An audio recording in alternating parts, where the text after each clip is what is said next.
Welcome to a Stuart 10H steam engine build. Part 3, machining the flywheel. This can be done in a few different ways.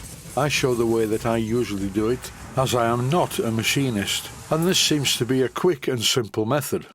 On screen at the moment is a 4-jaw independent chuck, and a lot of people use these for machining flywheels.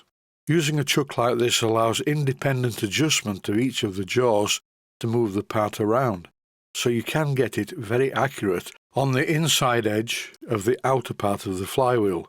But I don't use a 4-jaw chuck, I use a 3-jaw chuck.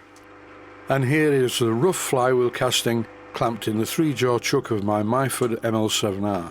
What I'm interested in at this stage is the concentricity of the centre part. One side is better than the other, so that's the side I select to clamp into the 3-jaw chuck. I loosen and rotate the flywheel until I find a sensitive spot where it's running quite true. And then I use some very gentle ultraviolence with a soft hammer to make the casting run as true as possible in the chuck. And once I'm happy with the position of the flywheel, then I machine across the front of the centre boss.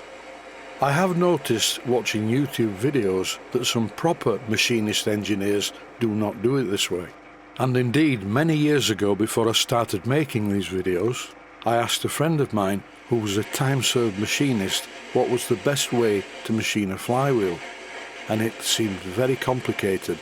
And when I told him the method that I used, he was positively horrified. The thing is though, over the years I really have machined quite a lot of flywheels this way, and it appears to work. Sometimes you don't get it as concentric as you would like it, particularly on the inside edge. But having said that, you can machine the inside edge, which makes it look more concentric than it is. But I'm not bothering on this small engine. I'm trying to build this engine to the standard that it's already been part built to. In this clip I'm using a centre drill to drill a centre hole right in the centre of the boss. Once I'd done that, I drilled a hole through the centre of the part using a drill that is 1 imperial size less than the hole diameter that I require. And what size is that? And yes, these are fractions, and I know some people get confused with fractions.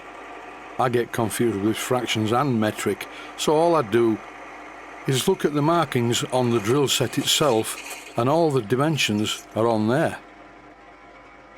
The final hole will be 9/32 of an inch in diameter, and to achieve that I'm using a 9/32 of an inch reamer, and it's a high-speed steel reamer, quite good quality, and I'm feeding it into the work slowly.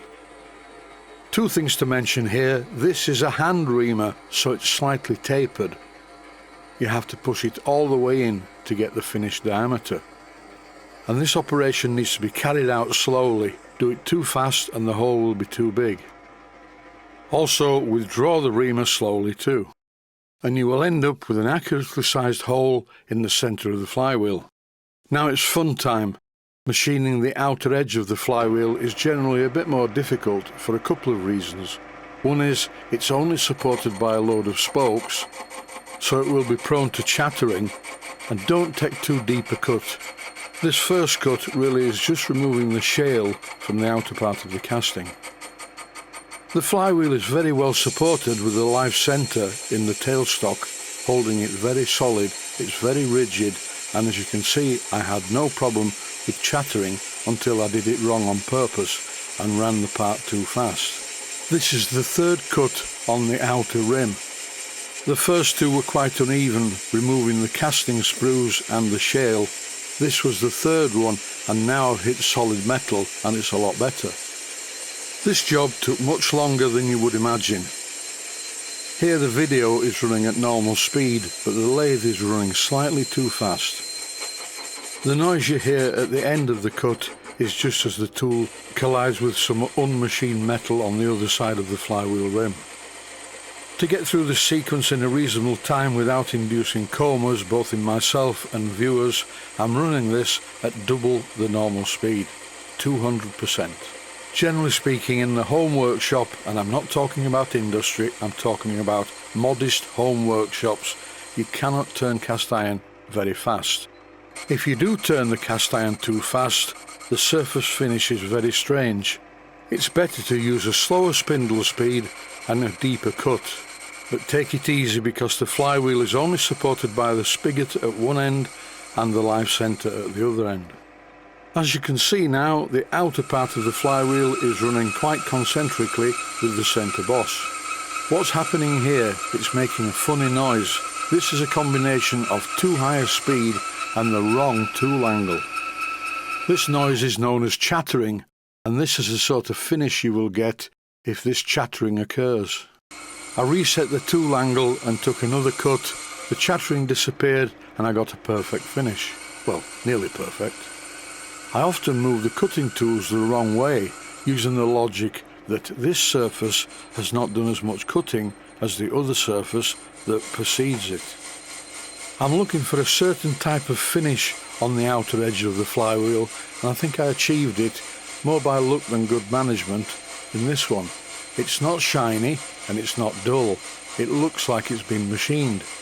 Have a look at a full-size flywheel and you'll see what I mean. For certain applications, you do not always need a perfect mirror finish, machined finish. I'm using the auto traverse for this. I'm not turning the wheel manually, and that way I achieve linearity. The outer surface has lines in it, but they're very fine. On this flywheel, I'm not going to machine the inside edge. If I did that, it would look even better, but for this little engine, it should look okay like this. I'm quite pleased with the finish of the outer edge. The next part of the job you really have to be careful with. I've removed the live centre and I'm machining the outer boss. Very light cuts are the order of the day. A couple of cuts finishes the front surface. Now it's time to turn down the side. I remembered the numbers on the hand wheel's vernier and I set it to the same, so the boss is exactly the same at both sides. Be very careful when you get near to the spoked area. You don't want to go into the spokes and you don't want to suddenly take a very deep cut. Don't forget this flywheel is not supported by very much at all. This is the final cut, which takes it down to exactly the same diameter as the other side. And these clips have been running at 400%, 4 times normal speed. But in reality it was running slowly. And here's the finish that I want. If I need a shinier finish, I could obtain that by using some wet or dry sandpaper, with the part revolving at a higher speed in the chuck. I'm using the small file to make sure there are no sharp edges. Sharp edges on a flywheel could do a lot of damage. Don't forget, a 90-degree angle is razor sharp. That's the flywheel done. Now I'm having a look at some of the other parts, which are not very well made. I think I'll buy a new bit for this. Look where the holes are. Somewhere I have a drawing for a 10H in the workshop. I'll have a look for it and check the dimensions. Maybe it is right. If the holes are in the right place, I can reshape the end of the fork very easily. Just to demonstrate the concentricity, here's the flywheel sat on the crankshaft, which is not a perfect 9/32 of an inch in diameter. It's slightly under, but it will be okay. Progress has been made. The next job will be to look at the bearing that holds the crankshaft. Currently it is a solid cast lump. I will be using a 4-jaw chuck, and for the initial shaping so it fits in the slots in the engine, I'm going to use a belt sander. Not proper engineering, I know, but I'm not a proper engineer, so you don't need to write in to tell me this. I'm well aware of it. Most of my videos are designed for beginners, and I don't want to frighten them away before they start. That's it for now. Stay safe, stay healthy. Thanks for watching, and I hope you found it useful.